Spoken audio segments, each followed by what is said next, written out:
This week finds me with a couple of admin days. These are days where my diary is completely free. There's no training courses booked in, there are no meetings. This is quite a rare occurrence, so it's quite interesting that I've got a couple this week. And it's a way of me just catching my breath. Often when I'm delivering training or I'm out of the office delivering training in person as well, it it kind of, whilst I enjoy doing that, it also means that there are tasks, there are emails and things backing up. So just having these extra days gives me time to just catch up with all the things that I've got on the agenda. So what I've got planned for today is I've got a couple of clients that have given us some additional work, not just training, but we do a lot of consultancy work and we do a lot of reviews. So I'm going to be reviewing one of our clients' training material, making sure that it's covering all the key elements that the FCA is looking for team members to have when they are engaging with customers, making sure that team members know how to identify that customer may be potentially vulnerable, and then how to have those conversations and what support needs to be put in place to be able to meet those customers' needs. So I always enjoy reading training material, just seeing what firms are doing, what they're currently doing, and adding any extra thoughts that I think actually will improve and hopefully increase the embedding of that learning for team members.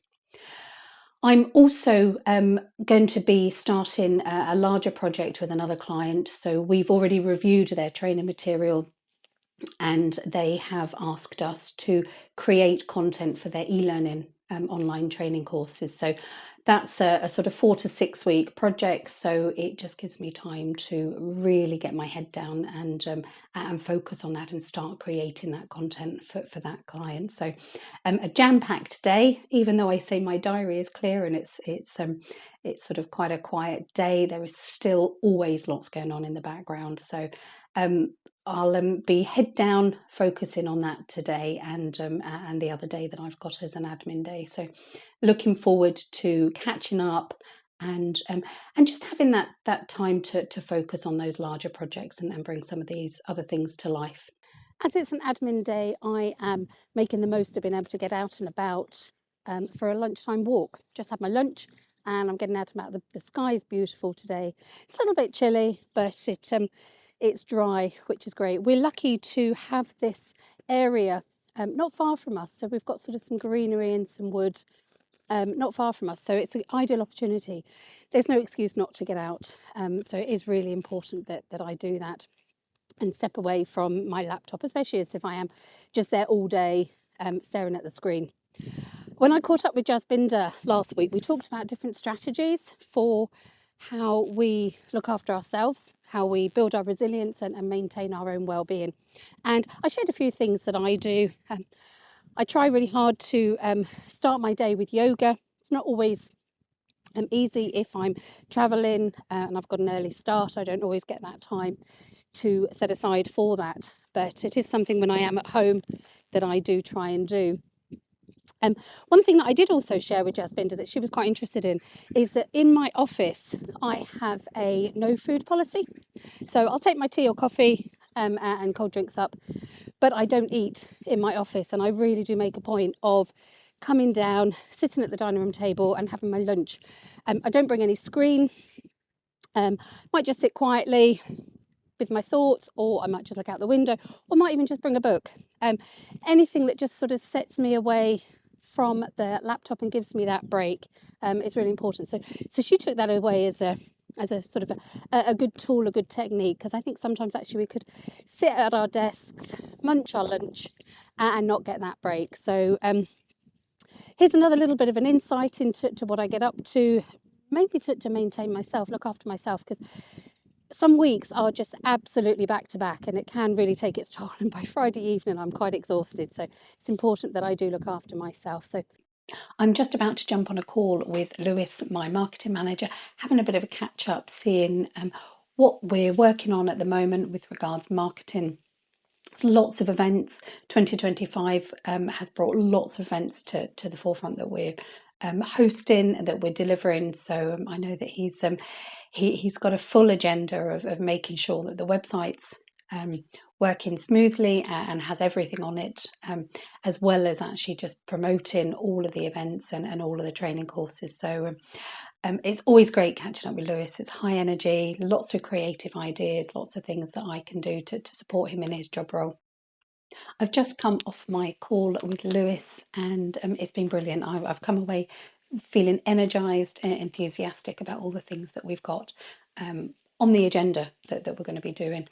Lots of things we were talking about. So email campaigns, how we're going to keep people up to date, informed of some of the best practices, some of the solutions that are out there for people who are working in the vulnerability space.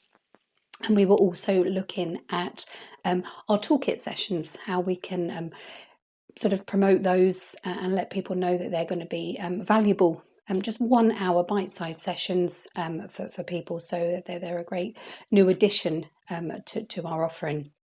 So we'll be running sort of 6 months worth from January to June.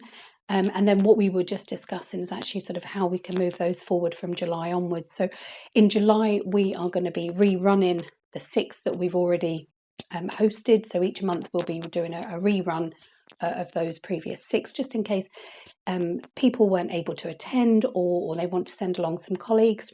But we're also then going to be introducing new topics each month. So July is going to be, we're going to be looking at the topic of customers who can't pay. And then August, we're going to be looking at customers, conversations with customers where they disclose terminal illness. So some difficult conversations that team members are navigating when it comes to vulnerable customers. So these are great ways of just providing that information to help them to navigate them. So that's what we were kind of talking about today, and overall marketing, how we can just let people know, what they can do to support their vulnerable customers. So lots to get involved with, lots of exciting things happening. So I'm very much looking forward to seeing what comes from it.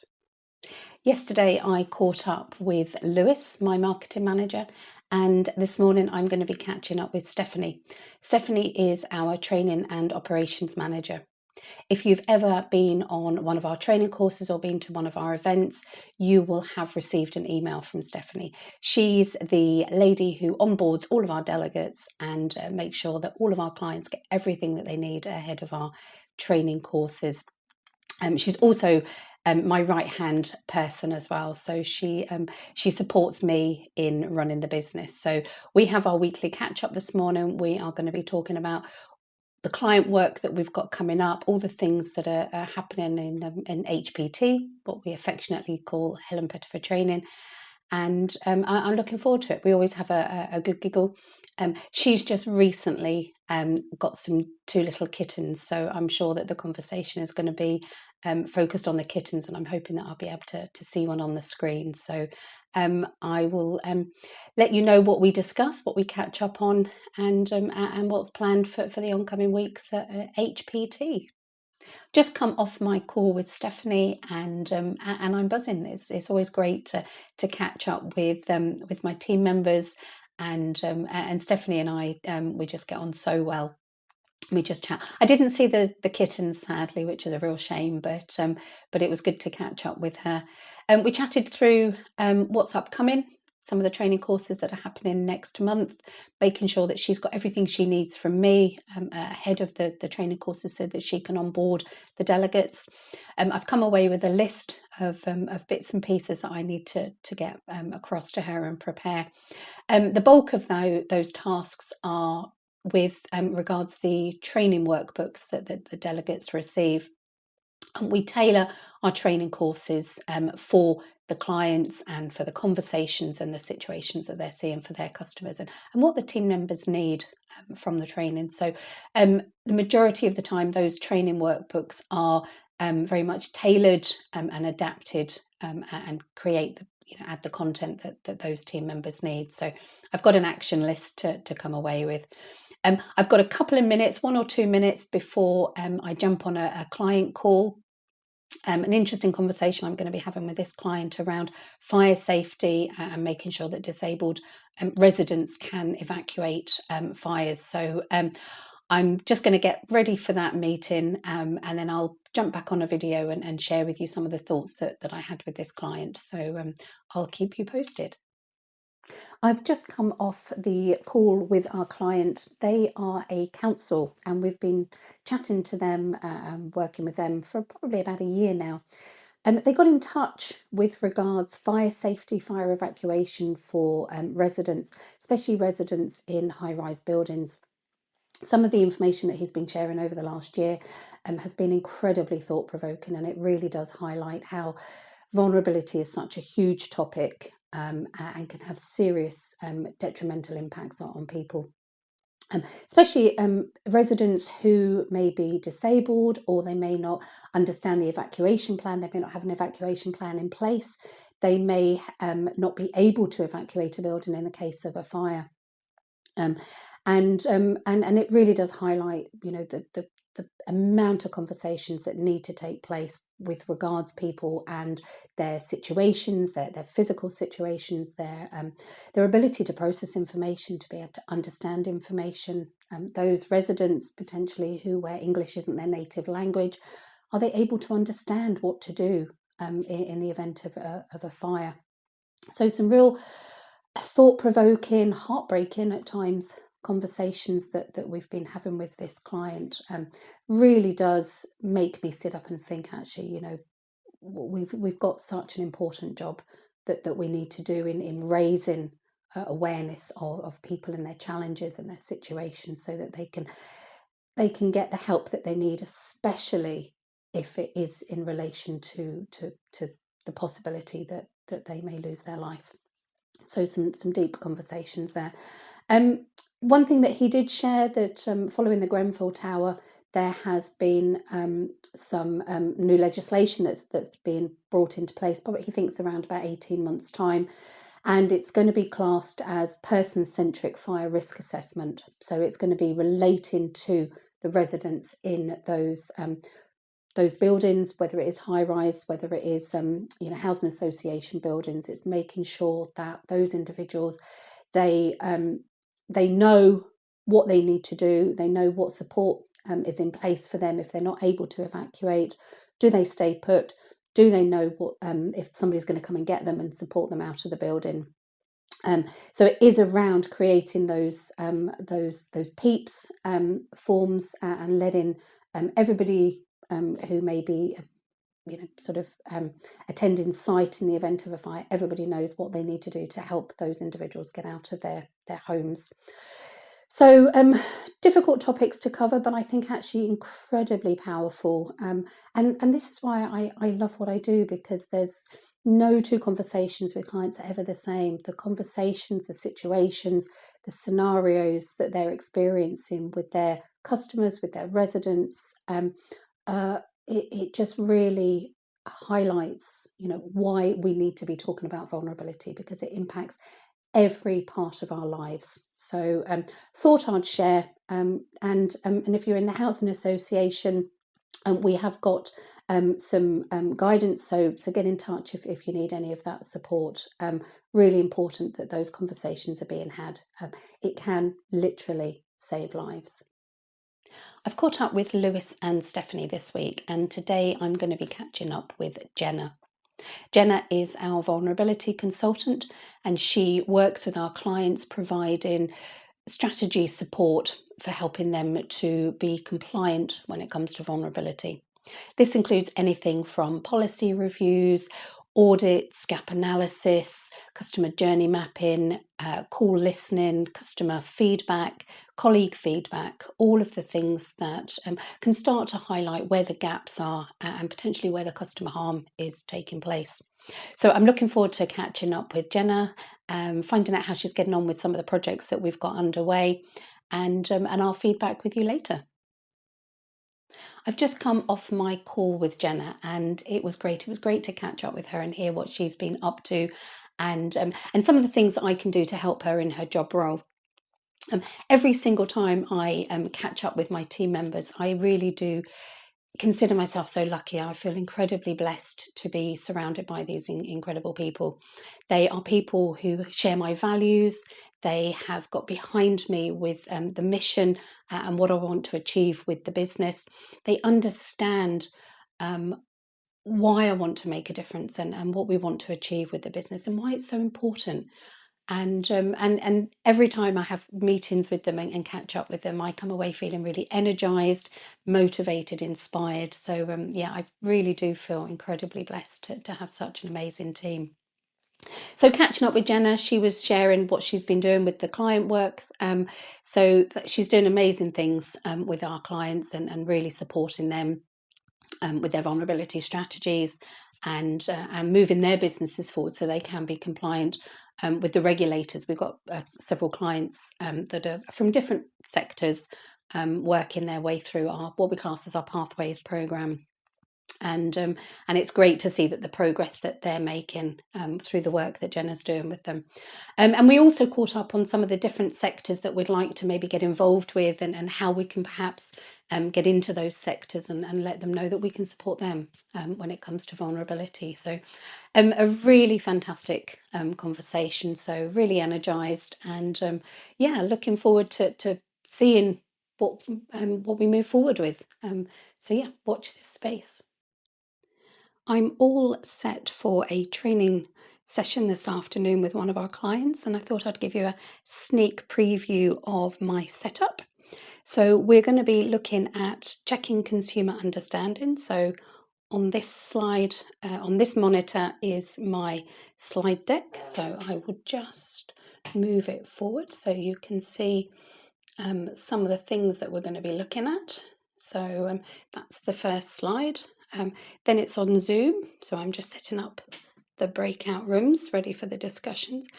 And then just in front of me, I've got the slide decks and I've got the handouts that I'm going to be giving to the delegates afterwards. So it's just a short session this afternoon, but I thought I'd give you a sneak preview of what I'm going to be covering this afternoon. So I'm looking forward to it. It's with a new client, so looking forward to learning about this organisation and what they do and how I can support their teams moving forward. Looking forward to a great session. It's Friday afternoon and it's been a brilliant week. It's been jam-packed with lots of exciting things. I'm just about to jump onto our vulnerability Q&A. I enjoy this session and it's nice to actually finish the week on this very informal session where people who have booked to join, they bring their questions, they bring their challenges, we unpick it and we have sort of a bit of an informal discussion, but there's always really interesting topics that we cover. So I'm looking forward to that. So I'm going to jump on that now and then I'll come back and I'll feed back with some of the things that we talked about. So just finished hosting the Q&A session, a really good discussion today actually. It was some really thought-provoking and quite deep topics that we covered today. So we started off thinking about how we can encourage disclosures, particularly on the online journey where you don't have those organic human conversations. So how can we start to encourage that disclosure, how we can build that trust that that customer can feel comfortable and safe knowing that that we're capturing that data, but it's going to be of benefit to them. So it's sort of sharing things about, benefit to the customer, thinking about the time in that online journey, where that question and that disclosure is placed. Is it going to then create trust in that journey? And also thinking about relevancy. Is it relevant for that customer to be able to share with them? With the organisation. So there were some thoughts that we had on that. And then we spent a little bit of time talking about power of attorney and gaining explicit consent and managing the customer when there is a power of attorney in place and sort of recognising, going back to the Mental Capacity Act's 5 key principles of assuming capacity, supporting that individual with making those decisions, but also then just double checking with the power of attorney.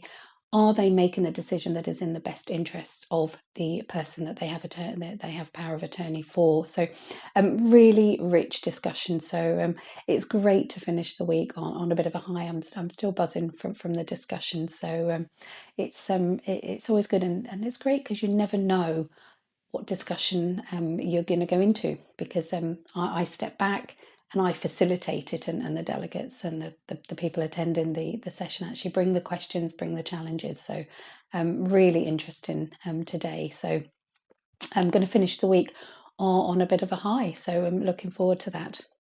I hope that you have enjoyed this episode of my adventures, my the sort of diary of a vulnerability trainer. And I'm looking forward to you joining my next adventure, my next episode.